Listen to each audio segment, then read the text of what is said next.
Je suis le bon berger qui donne sa vie pour ses brebis.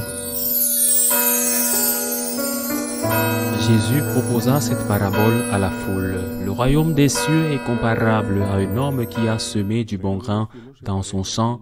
Or, pendant que les gens dormaient, son ennemi survint. Il sema de l'ivraie au milieu du blé et s'en alla. Quand la tige poussa et produisit l'épi, alors l'ivraie apparut aussi. Les serviteurs du maître vinrent lui dire, « Seigneur, n'est-ce pas du bon grain que tu as semé dans ton champ? D'où vient donc qu'il y a de l'ivraie? » Il leur dit, « C'est un ennemi qui a fait cela. » Les serviteurs lui disent, « Alors, veux-tu que nous allions l'enlever? » Il répondit, « Non, de peur qu'en enlevant l'ivraie, vous n'arrachiez le blé en même temps. Laissez-les pousser ensemble jusqu'à la moisson.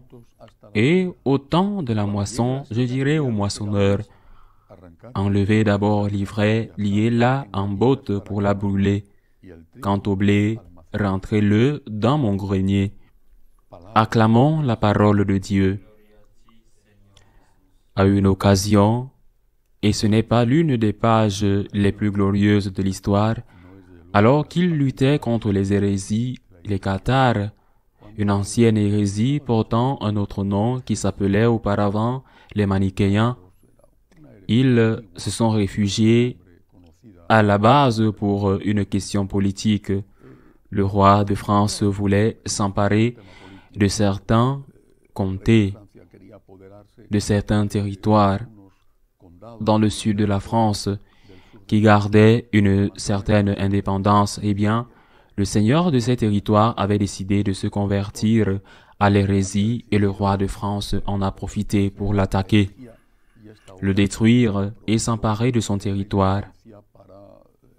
Je ne sais pas si c'est plus la politique que la religion qui l'a poussé. Le fait est qu'il a envoyé un général, Simon de Montfort, pour détruire, pour conquérir la ville où les hérétiques s'étaient renforcés. Mais dans cette ville, il y avait aussi des catholiques. Tous sont entrés dans la cathédrale pour se réfugier.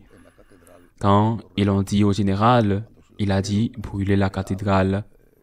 Mais il y a des catholiques à l'intérieur. Il a répondu, peu importe, brûler la cathédrale.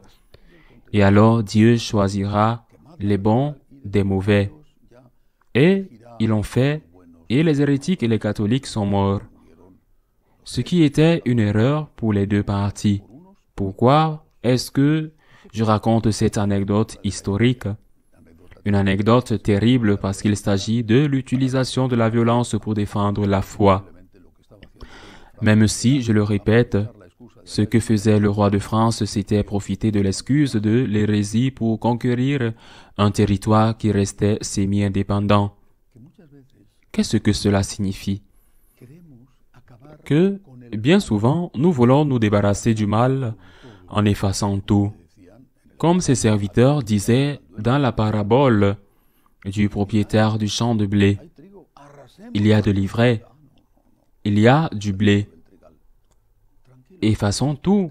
Ah non, non, répondait le propriétaire du champ de blé. Calme-toi, attends, le temps de la moisson viendra. Penser que nous pouvons nous débarrasser du mal signifie que nous devons éventuellement faire ce que Simon de Montfort a fait, c'est-à-dire tuer tout le monde. C'est-à-dire que nous allons nous débarrasser de tout. Ce n'est pas la voie de Dieu. Quelle est la voie du Seigneur? Patience, patience. Le temps viendra où il y aura un jugement. Et Dieu fera sortir les bons et les mauvais, comme le dit le Christ. Il mettra les uns à sa droite et les autres à sa gauche, et il dira aux uns, « Venez, bénis de mon Père », et aux autres, « Venez, maudits de mon Père ». Mais il faut laisser Dieu faire son œuvre. Il faut laisser Dieu agir en tant que Dieu. Il faut laisser Dieu agir en tant que juge parce que lui seul peut savoir qui sont les bons et qui sont les mauvais. Mais en plus de cela, il y a un autre enseignement. Le blé et l'ivraie sont en chacun de nous. Chacun de nous est le blé, est le champ de blé. Et si nous regardons comment Dieu nous traite, nous voyons que c'est un traitement plein de patience et de miséricorde. Ou plutôt, la patience comme manifestation de la miséricorde. Il est patient avec nous. Il nous donne des opportunités. Il nous donne du temps parce qu'il sait qu'en nous, il y a aussi du bon. Je ne pense pas qu'il y ait un seul être humain qui soit absolument mauvais. Le seul qui soit absolument mauvais, c'est le diable. Et je ne crois pas qu'il y ait un seul être humain, sauf la Sainte Vierge Marie, qui soit absolument bon. Entre autres parce que nous avons tous le péché originel et parce que les saints ont souvent dit qu'ils étaient pécheurs et qu'ils ont pratiqué la pénitence, la confession. En chacun de nous, il y a du bon grain et de l'ivraie, et il y a du bon grain et de l'ivraie chez ton voisin, chez ton frère. Qu'est-ce que tu vas faire alors? Est-ce que tu vas te tuer ou tuer l'autre? Ou est-ce que tu vas laisser Dieu travailler dans ton champ de blé en toi pour que le bon grain augmente et que l'ivraie diminue? Tu as de bonnes choses et tu as de mauvaises choses, et c'est la même erreur de ne se concentrer que sur les mauvaises choses que de ne se concentrer que sur les bonnes choses.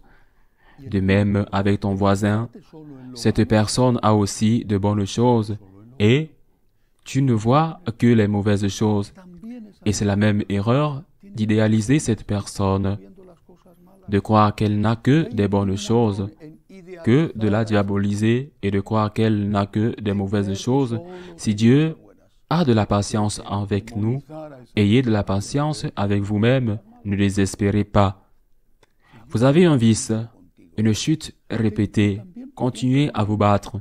Continuez à vous battre. L'important, c'est qu'au moment de votre mort, au moment du jugement, le Seigneur vous retrouvera debout, même s'il y a une minute que vous êtes tombé et que la même chose vous rend impatient avec votre frère. Regardez ce qu'il y a de bon en lui.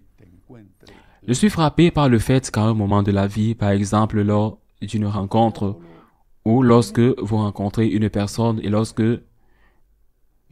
cette personne vous plaît, vous ne voyez que les bonnes choses en elle, mais qu'ensuite, en vivant ensemble, vous voyez aussi les mauvaises choses et vous en souffrez car, à un moment donné, vous aviez une vision biaisée, partielle, et à un autre moment, pourquoi ne pas vous souvenir des bonnes choses que vous avez vues, des bonnes choses que vous avez appréciées, des bonnes choses qui vous ont permis de vous sentir à l'aise avec cette personne? Souvenez-vous des bonnes choses quand il n'est pas facile de vivre ensemble. Et quand vous idéalisez quelqu'un, n'oubliez pas que c'est un être humain. Et donc, même si vous ne le voyez pas sur le moment, il a aussi des défauts. Et peut-être que plus tard, vous ne verrez que ces défauts et pas les qualités qui vous paraissent maintenant uniques et merveilleuses. Dieu est patient avec toi. Sois patient avec toi-même. N'abandonne pas. Recommence. Dieu est patient avec ton frère. Sois patient avec ton frère et sois patient avec lui en faisant l'effort de voir le bien en lui et de ne pas te focaliser sur le mal. Ainsi soit-il.